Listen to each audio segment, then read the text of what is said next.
सुप्रभात बच्चों, कैसे हैं आप लोग। आशा करती हूँ कि आप सभी बच्चे तथा आपके परिवार के सभी लोग घर पर स्वस्थ और सुरक्षित होंगे।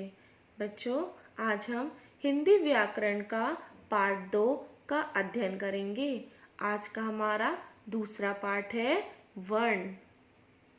पाठ 2 वर्ण। बच्चों, पार्ट 1 में मैंने आपको क्या पढ़ाया था? भाषा। और आज पार्ट 2 में क्या है? वर्ण। आज हम वर्ण पढ़ेंगे। बच्चों, ये चित्र देख रहे हैं आप लोग, ये दो बालक हैं, दो लड़कों का चित्र है। दोनों आपस में क्या कर रहे हैं? बातचीत कर रहे हैं। क्या कह रहे हैं? इधर, ये लड़का क्या कह रहा है? इधर आओ। दो शब्द हैं, एक इधर है और एक क्या है? आओ। इधर की ध्वनि, इधर की ध्वनि क्या क्या वर्ण बने इनसे? ई, धन ध, धन आ, धन र, धन आ। ई ध र क्या बना? इधर। फिर देखिए कौन सी ध्वनि है? आओ। आओ की ध्वनि में कौन कौन से वर्ण है? आ बड़ा है, धन ओ, आ ओ। मुख से निकलने वाली ये ध्वनियां क्या कहलाती हैं बच्चों? वर्ण कहलाती हैं। इन ध्वनियों के टुकड़े नहीं किए जा सकते। समझ में आया बच्चों आपको कि मुख से जो ध्वनि निकलती है, मुख से मतलब मुंह से जो ध्वनियां निकलती हैं वो वर्ण कहलाती हैं। इसके खंड या टुकड़े नहीं किए जा सकते। अब हम पढ़ेंगे बच्चों वर्ण के प्रकार। वर्ण समझ में आ गया? अब हम देखेंगे वर्ण के प्रकार। वर्ण के प्रकार कितने होते हैं? 2। वर्ण 2 प्रकार के होते हैं। पहला स्वर और दूसरा व्यंजन। ठीक है बच्चों, कितने प्रकार के हुए? 2 प्रकार के। एक स्वर हुआ और दूसरा व्यंजन। स्वर वर्ण हिंदी में 11 स्वर हैं। कौन कौन से स्वर हैं हिंदी में? 11। अब हम आपको बताएंगे, सभी बच्चे देखेंगे। छोटा आ, बड़ा आ, छोटी ई, बड़ी ई, छोटा ऊ, बड़ा ऊ, ऋषि, ए, ओ, औ। ये हमारे गिनती में कितने हैं? 11। ये 11 क्या कहलाते हैं? स्वर। क्या कहलाते हैं बच्चों? ये 11 स्वर कहलाते हैं। ठीक है बच्चों, अब हम देखेंगे अंग तथा आहा। ये क्या है हमारे? अंग और आहा हमारे स्वर नहीं है। ये कौन से वर्ण है? अयोगवा। इन्हें अंग तथा आहा को अयोगवा वर्ण कहते हैं। ठीक है बच्चों, अंग तथा आहा अन्य वर्ण है, मतलब दूसरे वर्ण है। ये जो अभी मैंने आपको बताया, जो ना स्वर है और ना ही व्यंजन कहलाते हैं। मैंने आपको बताया कि वो क्या कहलाते हैं? अयोगवा। अंग और आहा बच्चों वो स्वर भी नहीं है और ना ही वो व्यंजन है, वो है अयोगवा वर्ण। तो आप याद रखेंगे कि अयोगवा वर्ण कौन कौन से होते हैं? अंग तथा आहा अयोगवा वर्ण कहलाते हैं। अब हम आपको बताएंगे व्यंजन वर्ण। हिंदी में 33 व्यंजन है। कौन कौन से 33 व्यंजन है बच्चों? अब हम इसे आपको बताएंगे।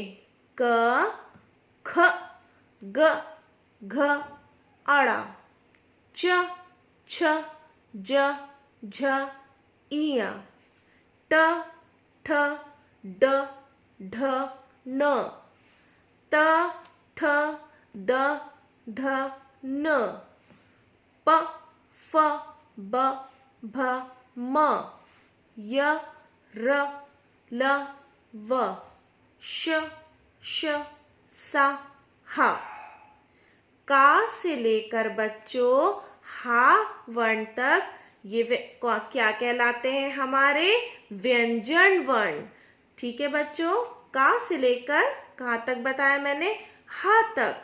का से लेकर हा तक हमारे कौन से वर्ण हुए? व्यंजन।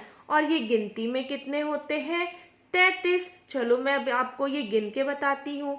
1, 2, 3, 4, 5, 6, 7, 8, 9, 10, 11, 12, 13, 14, 15, 16, 17, 18, 19, 20, 21, 22, 23, 24, 25, 26, 27, 28, 29, 30, 31, 32, 33। गिन के भी मैंने आपको बताया कि ये का से हा तक में कितने वर्ण आते हैं, 33। और ये 33 वर्ण हमारे क्या कहलाते हैं, व्यंजन। ठीक है बच्चों, अब हम देखेंगे ड और ढ। ड और ढ ये कौन से वर्ण है हमारे, अन्य आगत वर्ण। ड ढ हिंदी में आगत दो अन्य वर्ण हैं। ये जो हिंदी में ये दो वर्ण आते हैं ये दूसरे वर्ण हैं। इनका प्रयोग भी व्यंजनों की तरह होता है। अब हम पढ़ेंगे बच्चों संयुक्त व्यंजन। छ, त्र, ज्ञ और श्र ये कितने हैं, 4। ये संयुक्त व्यंजन है। कौन से व्यंजन है बच्चों, संयुक्त व्यंजन। संयुक्त व्यंजन दो व्यंजन वर्णों के मेल से बनते हैं। बच्चों आज जो मैंने आपको पढ़ाया इसे मैं एक बार फिर से दोहराती हूँ ताकि आप सभी बच्चों को अच्छे से समझ में आ जाए। बच्चों पहले मैंने आपको बताया वर्ण। वर्ण क्या होते हैं, मुख से, मुंह से निकलने वाली ध्वनियां वर्ण कहलाती हैं। इन ध्वनियों के खंड या टुकड़े नहीं किए जा सकते। फिर मैंने बताया बच्चों आपको वर्ण के प्रकार कि वर्ण कितने प्रकार के होते हैं। वर्ण 2 प्रकार के होते हैं, एक स्वर और दूसरा व्यंजन। हिंदी में कितने स्वर होते हैं, हिंदी में 11 स्वर होते हैं। छोटा आ से लेकर औ तक कितने होते हैं स्वर, 11। फिर अंग तथा आहा मैंने आपको बताया कि ये न स्वर है न व्यंजन है, ये क्या कहलाते हैं, अयोगवा। ये अयोगवा वर्ण कहलाते हैं। फिर बच्चों मैंने आपको बताया कि व्यंजन वर्ण हिंदी में 33 व्यंजन है। कितने व्यंजन है, 33। क से लेकर बच्चों मैंने आपको हा तक बताया। का से लेकर हा तक के व्यंजन कौन से कितने व्यंजन आते हैं इसमें, 33। ये हमारे क्या कहलाते हैं, वर्ण व्यंजन। ठीक है बच्चों, आपको समझ में आया कि का से लेकर हा तक के वर्ण व्यंजन वर्ण कहलाते हैं। फिर अड़ा और ढ ये क्या है, हमारे अन्य आगत वर्ण। ठीक है बच्चों, समझ में आया आपको कि ये वर्ण हिंदी में दूसरे वर्ण है, इनका प्रयोग भी व्यंजनों की तरह होता है। संयुक्त व्यंजन श, त्र, ज्ञ, श्र ये कौन से व्यंजन बताए मैंने आपको, संयुक्त व्यंजन। संयुक्त व्यंजन दो व्यंजनों के मेल वर्ण मेल के मेल से बनते हैं। मुख से निकलने वाली ध्वनियां वर्ण कहलाती हैं। वर्णों के टुकड़े नहीं किए जा सकते। वर्ण 2 प्रकार के होते हैं, स्वर तथा व्यंजन। स्वर वर्ण में 11 स्वर वर्ण 11 है और व्यंजन वर्ण 33 है। तो बच्चों आपको आज का पार्ट 2 वर्ण अच्छे से समझ में आ गया होगा। अब मैं आपको इसी पार्ट से कुछ कक्षा कार्य दे रही हूँ जिसे आप अपनी हिंदी व्याकरण की कॉपी में साफ साफ सुंदर सुंदर अक्षरों में इस पार्ट 2 के प्रश्नोत्तर करेंगे। धन्यवाद।